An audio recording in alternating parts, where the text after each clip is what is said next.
Hello friends, welcome back to another video. In this video, I will be discussing about the Google Summer of Code known as GSOC. GSOC हर साल आता है Google की तरफ से एक developers के लिए ओपन सोर्स चैलेंज और इवेंट आप कह सकते हैं होता है। तो मैं इस वीडियो में पूरी डिटेल में कवर करने वाला हूं कि क्या क्या प्रीरिक्विजिट हैं जो आपको आने चाहिए, आपके पास क्या क्या स्किल्स होनी चाहिए, आप कैसे अप्लाई कर सकते हैं, कैसे आपके अप्लाई करने के बाद एक्सेप्ट होने के चांसेस बढ़ सकते हैं। तो हर एक चीज़ मैं इसमें डिटेल में कवर करने वाला हूं, तो वीडियो में बने रहें। अगर अभी तक चैनल को सब्सक्राइब नहीं किया है तो पहले सब्सक्राइब कर दें, क्योंकि मैं जो भी अपडेट रहेंगी GSOC के बारे में, अपने Google Arcade learn to earn event के बारे में या AWS के बारे में, मैं सब यहाँ पर डिटेल में डिस्कस करता रहूँगा और सारी इंपॉर्टेंट स्टेप्स आपको बताता रहूँगा। तो बिना देर करे वीडियो स्टार्ट करते हैं। स्टार्टिंग में सबसे पहले मैं आपको बताता हूँ कि गूगल समर ऑफ कोड का वैल्यू क्या है।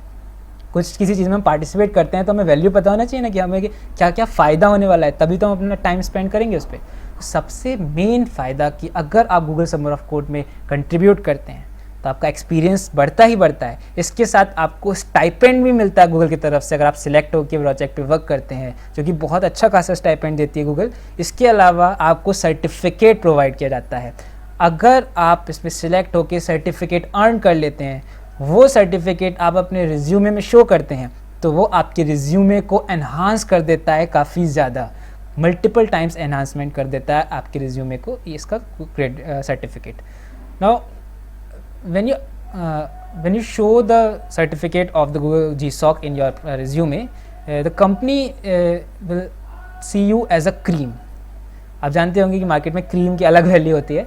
तो जैसे कि third tier, second tier, first tier colleges होते हैं, तो फर्स्ट टायर कॉलेजेस के स्टूडेंट लाइक क्रीम होते हैं मार्केट के लिए। तो वैसे ही अगर आपके पास सर्टिफिकेट है GSOC का, तो आप कंपनी के लिए, जिस कंपनी में आप सिलेक्शन के लिए जा रहे हैं, इंटरव्यू देने जा रहे हैं, उस कंपनी के लिए आप क्रीम की तरह हैं। वो तुरंत आपको सिलेक्ट कर सकती है, इसके चांसेस आपके लिए बहुत बढ़ जाएंगे। तो आपको बहुत सारी यहाँ पर नॉलेज, बहुत सारा एक्सपीरियंस, कम्युनिकेशन स्किल्स के साथ साथ आपको स्टाइपेंड मिलेगा। साथ ही साथ इसका जो सर्टिफिकेट मिलेगा वो आपके जॉब में बहुत हेल्प करने वाला है। तो यानी कि इसमें करियर में आपको बहुत हेल्प मिल सकती है अगर आप गूगल समर ऑफ कोड में सिलेक्ट होकर कंट्रीब्यूट करते हैं और आपको सर्टिफिकेट मिलता है। तो अब ये बात हो गई कि वैल्यू क्या है GSOC की। अब हम बात करते हैं कि GSOC एक्चुअली में क्या है। तो GSOC एक प्रोग्राम है जो हम डेवलपर्स के लिए होता है।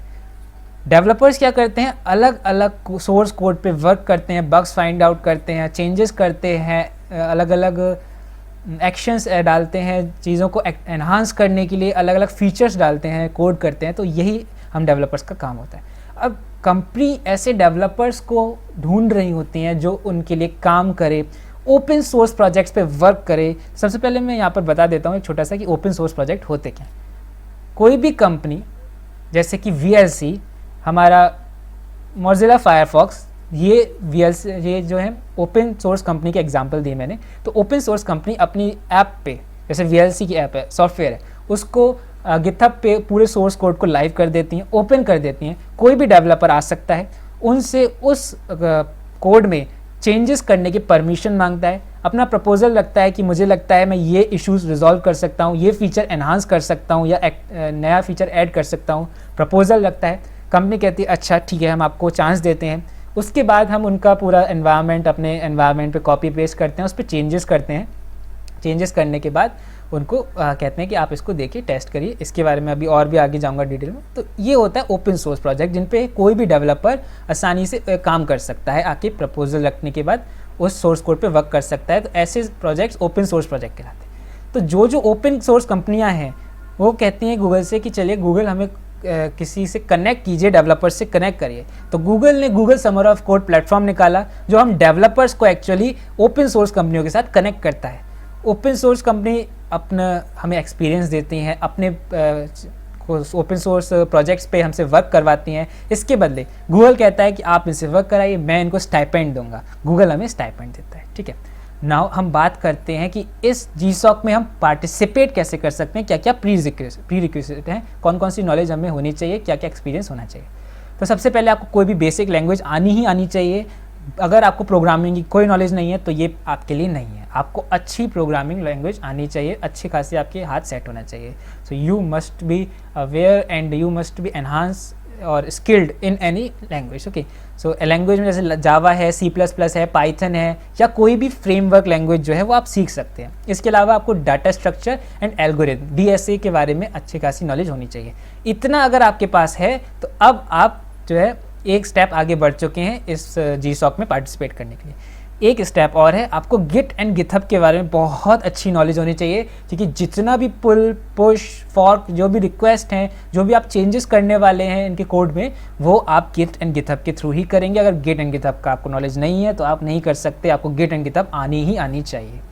गिट एंड गिथअब आपने सीख लिया, आपको कोई भी अच्छी कोई बेसिक लैंग्वेज आती है, आपका डाटा स्ट्रक्चर में, एल्गोरिथम में आपका हैंड स्ट्रॉन्ग है, तो अब आपको क्या करना है, आपको एक कंट्रीब्यूटर बनने के लिए अपना कदम आगे बढ़ाना है।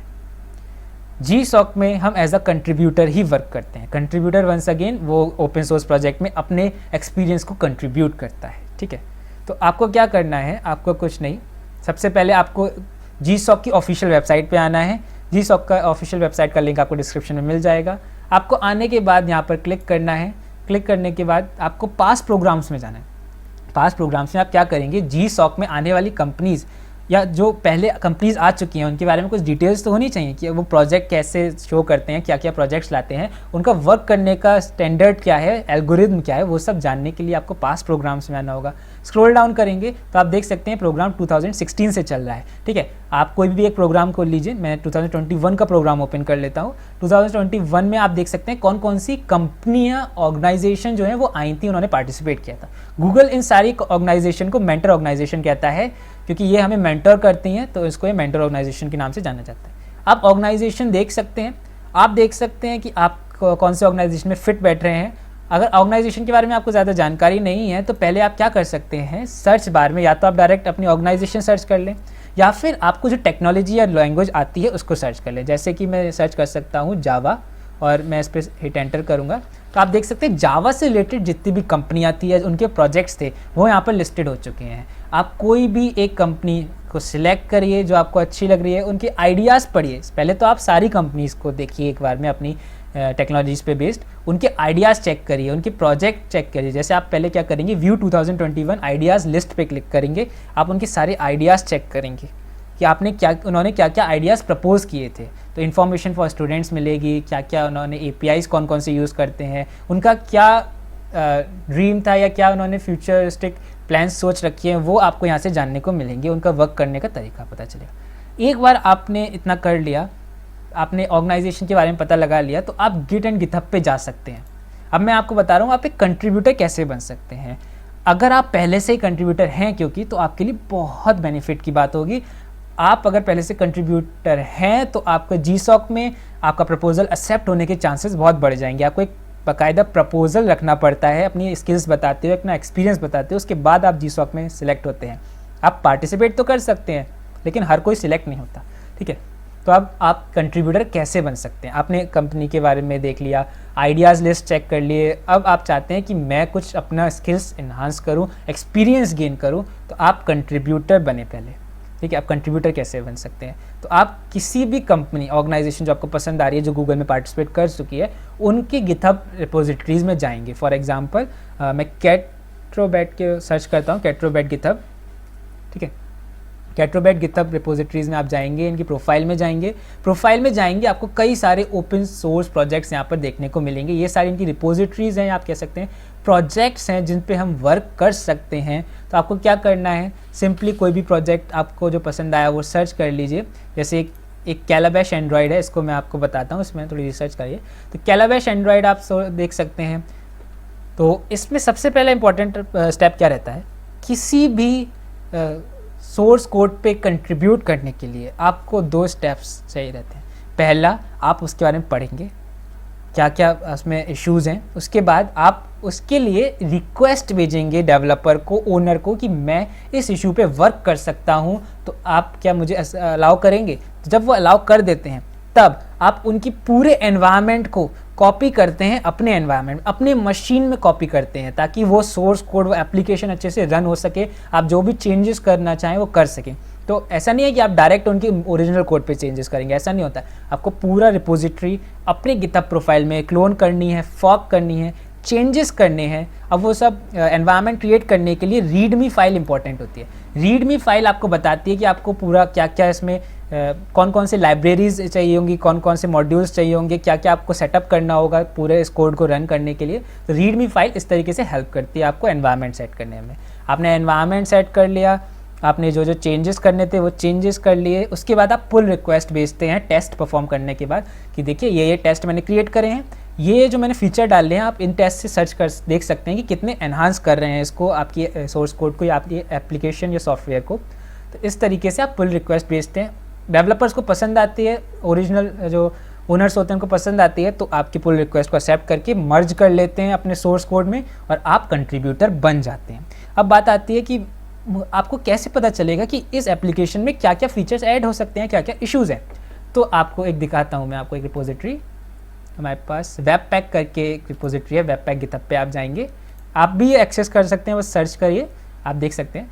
वेब पैक गिटहब एक और प्रोजेक्ट है, इसमें भी रीडमी फाइल आपको मिल जाएगी। आप यहाँ देख सकते हैं इश्यूज़ वाला कॉलम है, आप उस प्रोजेक्ट के इश्यूज़ कॉलम में जाते हैं तो फिर आपको वहाँ पर जितने भी लोगों ने फेस करे होते हैं प्रॉब्लम्स या जो भी बग्स होते हैं या कोई भी सजेशंस होते हैं वो इश्यूज़ में आपको दिख जाते हैं। जैसे यहाँ पर टैग्ड भी होते हैं इश्यूज़, जैसे बग है या सेंड अ PR है या क्वेश्चन है, तो आप वो देख सकते हैं। आपको अगर बग समझ में आ रहा है कि यस ये मैं बग सॉल्व कर सकता हूँ, मेरे पास एक अप्रोच है, तो आप उस बग पे वर्क करने के लिए एक प्रपोजल भेजेंगे कि आप प्लीज़ मुझे इस प्रोजेक्ट पे वर्क करने दीजिए। ये first come first serve base पे होता है। ये मैं ओपन सोर्स किसी भी प्रोजेक्ट की बात कर रहा हूँ, GSOC पे नहीं। GSOC में तो आपको पूरा एप्लीकेशन देना होगा, वो बहुत स्ट्रांग होना चाहिए। एप्लीकेशन प्रपोजल पे भी बात करेंगे, लेकिन यहाँ पर आप first come first serve base पे बात होती है। प्रोजेक्ट्स ढूंढेंगे, आप ओनर से कहेंगे मुझे इस पे वर्क करना है, वो आपको अलाउ कर देंगे। अलाउ करने के बाद चेंजेस करके आप अपनी पुल रिक्वेस्ट भेजेंगे, वो टेस्ट करेंगे, उसके बाद मर्ज कर देंगे। एक बार आपका सोर्स कोड मर्ज हो गया, आप सक्सेसफुल कंट्रीब्यूटर बन गए। अब आप जब GSOC में अप्लाई करने जाएंगे, एक प्रपोजल सेंड करेंगे। एक बहुत अच्छा प्रपोजल बनाना होता है जिसमें आप अबाउट मी में करते हैं स्टार्ट, अपने बारे में बताते हैं, अपनी स्किल्स, अपने एक्सपीरियंस, अपने जो भी आपने माइलस्टोन्स अचीव किए उनके बारे में बताते हैं। उसके बाद आपको मैंने बताया था कि आपको कंपनी अपनी आइडिया लिस्ट शो करती है। तो ऐसे ही जो 2023 में ऑर्गेनाइजेशन सिलेक्ट होंगी, तो ऑर्गेनाइजेशन सिलेक्ट कैसे होंगी, जनवरी 2023 से मेंटर ऑर्गेनाइजेशन के एप्लीकेशन स्टार्ट हो जाएंगे सबमिट करने के लिए, वो जनवरी 7 तक चलेंगे। एक बार ऑर्गेनाइजेशन सिलेक्ट हो गई कि ये ऑर्गेनाइजेशन आने वाली हैं, तो आपको लिस्ट दे दी जाएगी, ये ऑर्गेनाइजेशन है।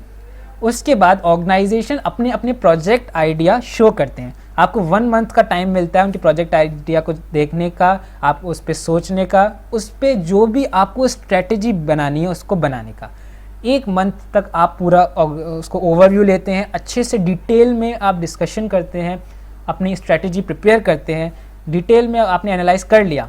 उसके बाद आप वो आइडिया से रिलेटेड अपनी अप्रोचेस अपने प्रपोजल भी शो करते हैं। मैं इस आइडिया को, ये मेरे पास आइडिया ये है, मैं ये फीचर्स ऐड कर सकता हूँ, इस तरीके से प्रॉब्लम रिजॉल्व कर सकता हूँ, मेरी स्ट्रेटजी ये होने वाली है, मेरी स्ट्रेटजी ज़्यादा एफिशिएंट इस तरीके से होगी क्योंकि मैं ये वाली एल्गोरिथम यूज़ करूँगा या इससे बेटर रिजल्ट होंगे। आपको उन्हें भरोसा दिलाना होता है कि आप उनके लिए क्यों सही हैं, क्यों आपको वो चूज़ करें, क्योंकि ये बहुत इंपॉर्टेंट होता है क्योंकि आप डायरेक्ट उनके सोर्स कोड में चेंज करने जा रहे होते हैं। ठीक है, तो एक बार आप सिलेक्ट हो जाते हैं, अच्छा प्रपोजल बना लेते हैं। आपको प्रपोजल में एक बात और ध्यान रखनी है, आपको अपने मेंटर के साथ ओपन रहना होता है। आपको अपने सारे शेड्यूल्स बताने होते हैं कि अगर आप सिलेक्ट हो जाएं कि मैं सिलेक्ट हो जाता हूं तो इस बीच में मैं कॉलेज स्टूडेंट हूं, तो ये मेरे एकेडमिक एग्जाम्स रहेंगे, तो हो सकता है इस टाइम से इस टाइम में मैं अवेलेबल नहीं रहूं, इस टाइम में मुझे प्रिपरेशन करनी होगी, इस टाइम में क्लास रहती हैं तो मैं इस टाइम आपको अवेलेबल रहूँगा क्योंकि मीटिंग्स भी होती हैं। एक सेक्शन बीच में ऐसा आता है जब आप पूरी कम्युनिटी के साथ अगर आप सिलेक्ट हो जाते हैं तो बैठ के बातचीत करते हैं, अपने आइडियाज़ अपने मेंटर के साथ शेयर कर रहे होते हैं 1-on-1, और वो मेंटर आपको बताता है, गाइड करता है। तो आपको अपने मेंटर के साथ ओपन रहना है, ऑनेस्ट रहना है, ओपन से ज़्यादा ऑनेस्ट रहना है। ओके, तो ऑनेस्ट रहना है अपने बारे में। आप अपने मेंटर के साथ अलाइन हो गए, फाउंडेशन बन गया, आपको सिलेक्ट कर लिया गया, उसके बाद आपको इन ओपन सोर्स प्रोजेक्ट पे कंट्रीब्यूट करना स्टार्ट करना होता है। लगभग 3 से 4 महीने आप कंट्रीब्यूट करते हैं। आप जैसे ही कंट्रीब्यूट करते हैं, जितने महीने आपने कंट्रीब्यूट किया उसके हिसाब से पर मंथ आपको स्टाइपेंड पे किया जाता है। शायद इस बार $400 है स्टाइपेंड। आप देख सकते हैं, आपको ऑफिशियल वेबसाइट पे पूरी डिटेल मिल जाएंगी। मैं आपको इस टाइमलाइन की, ये टाइमलाइन है, आप पूरी टाइमलाइन चेक कर सकते हैं। इस टाइमलाइन की जो लिंक है वो डिस्क्रिप्शन में लीव कर दूंगा। आप देख सकते हैं जो हमारे लिए इंपॉर्टेंट डेट है वो होगी हमारी